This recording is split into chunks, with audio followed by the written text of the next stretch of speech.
Bienvenidos al devocional diario de la IBC Corregidor. Esperamos que Dios te hable en este día. Muy buenos días, queridos y amados hermanos y amigos, en este tiempo devocional bendecidos en Cristo, continuando con nuestro estudio del capítulo 16 de la epístola del apóstol Pablo a los Romanos, el último capítulo, y luego de haber estudiado estos 3 primeros días, hablando de lo que significaban los saludos, tan significativos, tan profundos, tan personales del apóstol a muchos hermanos, muchos siervos de Dios, y luego ver el saludo de su equipo ministerial a la iglesia de los romanos, vamos a ver que en medio de estos saludos, el Espíritu Santo, al parecer, ha inspirado al apóstol a tocar un tema no mucho menos importante, porque luego de haber desarrollado todo un compendio teológico, ¿no? Muchos capítulos hablando de una doctrina profunda de lo que es el Evangelio y luego el tema práctico, ¿no? De lo que significa vivir el Evangelio. Y luego de estos saludos va a introducir un tema muy importante y para ello he titulado el tema de hoy una actitud vigilante. El apóstol nos llama a tener una actitud vigilante, a tener mucho cuidado. Y vamos a leer los versículos del capítulo 16 Romano del 17 al 20, que dice así: Mas os ruego, hermanos, que os fijéis en los que causan divisiones y tropiezos en contra de la doctrina que vosotros habéis aprendido, y que os apartéis de ellos, porque tales personas no sirven a nuestro Señor Jesucristo, sino a sus propios vientres, y con suaves palabras y lisonjas engañan los corazones de los ingenuos, porque vuestra obediencia ha venido a ser notoria a todos, así que me gozo de vosotros, pero quiero que seáis sabios para el bien e ingenuos para el mal. Y el Dios de paz aplastará en breve a Satanás bajo vuestros pies. La gracia de nuestro Señor Jesucristo sea con vosotros. Amén. Tremendo texto. Hermanos, luego de haber desarrollado todos estos 15 primeros capítulos del libro, el apóstol nos llama a tener una actitud vigilante. En primer lugar, a tener una actitud vigilante en guardar la sana doctrina, en conocer y guardar la sana doctrina. Todo creyente está llamado a conocer profundamente y permanentemente el Evangelio del Señor Jesucristo.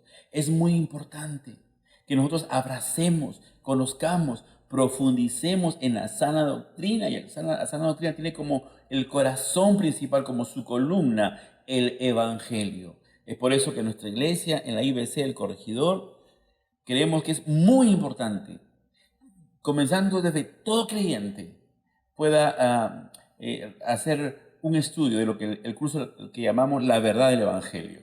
Hace ya muchos años el Señor guió al pastor Néstor Chirinos a que podamos fortalecer lo que es el Evangelio. Y hubo una iniciativa para que todos los que, en primer lugar, todos los creyentes, todos teníamos que llevar ese curso.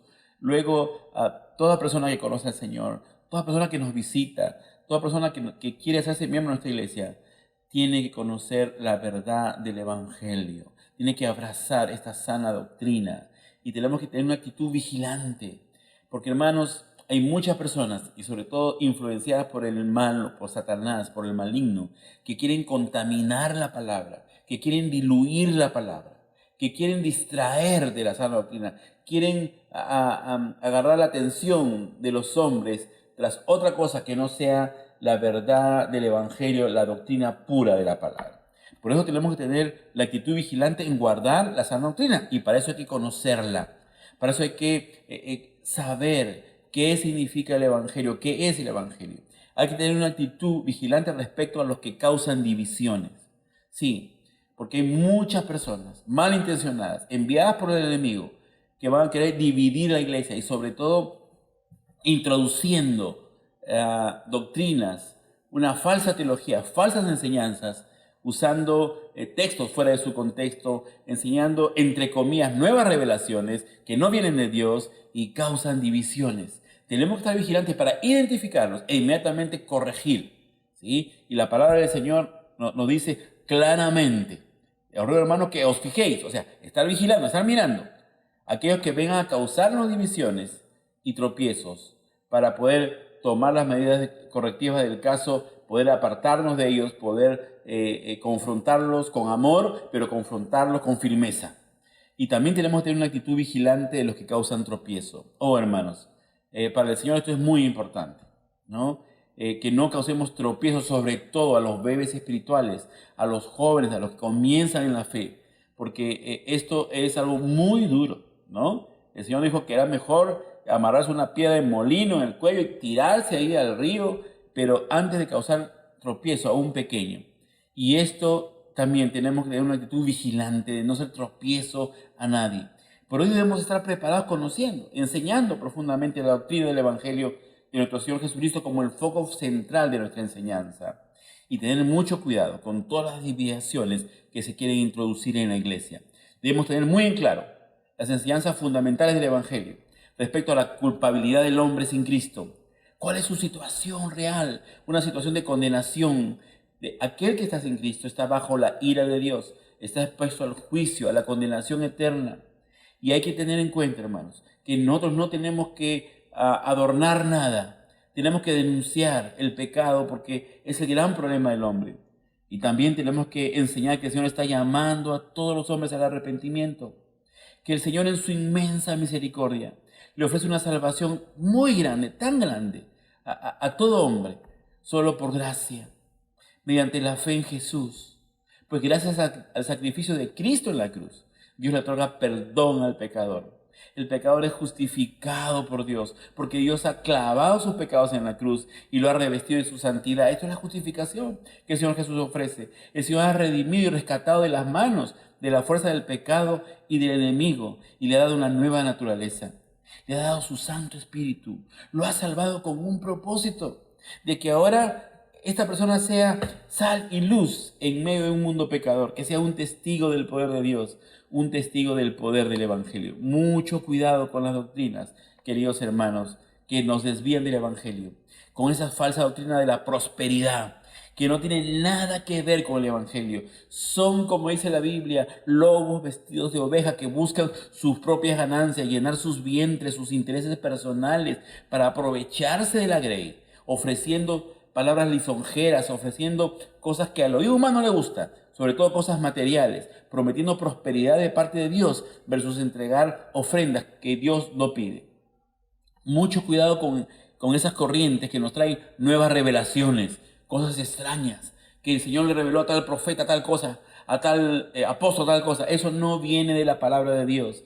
Todo lo que Dios quiso nos ha revelado a través de su palabra, y la revelación de Dios ya está sellada y nadie puede aumentar ni quitar nada. Cuidado con que a veces nosotros tenemos ese comezón de oír y queremos oír cosas nuevas, porque eso nos va a hacer sujetos a que podamos ser engañados y distraídos, y sin darnos cuenta, nosotros mismos podemos causar divisiones y ser de tropiezo a otros.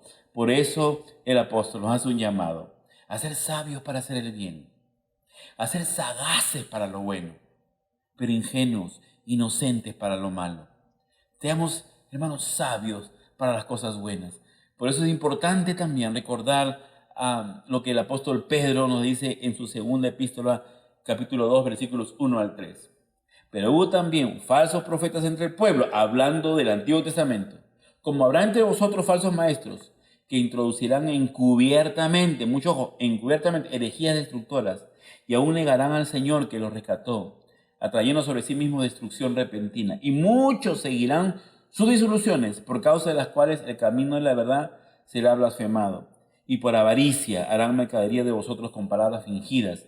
Sobre los tales, ya de largo tiempo, la condenación no se tarda y su perdición no se duerme. Oh, hermanos, a veces nos enteramos de noticias de falsos ministros que en el nombre del Evangelio han cometido muchos errores, muchos pecados, han pedido mucho dinero, y esto mancha el Evangelio y es de tropiezo a muchas personas. Por eso, como repito, debemos ser vigilantes de la sana doctrina, vigilantes de los que causan divisiones, vigilantes de los que causan tropiezos, y también vigilándonos a nosotros mismos, que no seamos un instrumento de división, un instrumento de tropiezo, que Dios nos libre. En Hechos 20, 28 al 30, cuando el apóstol Pablo se estaba despidiendo de Mileto, decía: por tanto, mirad por vosotros y por todo el rebaño en que el Espíritu Santo os ha puesto por obispos, para apacentar la iglesia del Señor, la cual ganó con su propia sangre. Porque yo sé que después de mi partida entrarán en medio de vosotros lobos rapaces, que no perdonarán al rebaño, y de vosotros mismos se levantarán hombres que hablen cosas perversas para arrastrar así a los discípulos. Ser vigilantes, tener mucho cuidado. Quizás en medio nuestro y hay personas encubiertas, y hay que aspiración que nos dé esa sabiduría, ese discernimiento para poder identificar, como decía el apóstol a Timoteo en 2 Timoteo 4, 2, 3, porque vendrá tiempo cuando no sufrirán la sana doctrina, sino que teniendo comezón de oír, cuidado con el comezón de oír, se amontonarán maestros conforme a sus propias concupiscencias y apartarán de la verdad el oído y se volverán a las fábulas. Por eso el apóstol le decía a Tito, el apóstol Pablo en 2.1, pero tú habla lo que está de acuerdo con la sana doctrina. Y a eso somos llamados, a preservar y a hablar la sana doctrina. Y más adelante en Tito 3.10 decía el apóstol, al hombre que cause divisiones después de una y otra amonestación, deséchalo. Tenemos que estar vigilantes, cuidar la sana doctrina, el evangelio del Señor Jesucristo. Y termino con esto, mis hermanos. La palabra en este texto nos dice que el Señor, ¿no es así? El Señor va a aplastar en breve a Satanás, el Dios de paz, ¿no? Qué tremendo versículo. Y el Dios de paz aplastará en breve a Satanás bajo vuestros pies. La gracia de nuestro Señor Jesucristo sea en vosotros. ¿Por qué dice este texto, hermano? Porque todas estas divisiones, todas estas falsas enseñanzas que buscan poner tropiezo a las personas, que buscan dividir la iglesia del Señor Jesús, son obras del enemigo, obras del infierno. Que Dios nos libre ser instrumentos del enemigo al cual el Señor Jesús ya derrotó en la cruz y que pronto vendrá por segunda vez para poder encarcelar definitivamente en las huestes infernales al diablo. Por eso, hermanos, desde esa promesa que el Señor nos hizo en Génesis, y pondré enemistad en Génesis 3:15 entre ti y la mujer, entre tu simiente y la simiente suya, esta te dirá en la cabeza y tú le dirás en el calcañar, hablando de la promesa del Mesías que derrotó al enemigo y al pecado en la cruz del Calvario. Un llamado a ser vigilantes, en guardar la sana doctrina, en evitar divisiones y en no ser de tropiezos. Que el Señor nos ayude. Padre, gracias por tu palabra. Gracias, Señor, y quiero rogarte, Dios, que nos ayudes a ser vigilantes. Padre, que podamos abrazar, amar tu palabra, la sana doctrina, el evangelio de nuestro Señor Jesucristo. Y que, Padre, podamos evitar aquellos falsos maestros, aquellos falsos hermanos que causan divisiones y tropiezos en tu iglesia. Te lo rogamos en el nombre bendito de Jesús. Amén.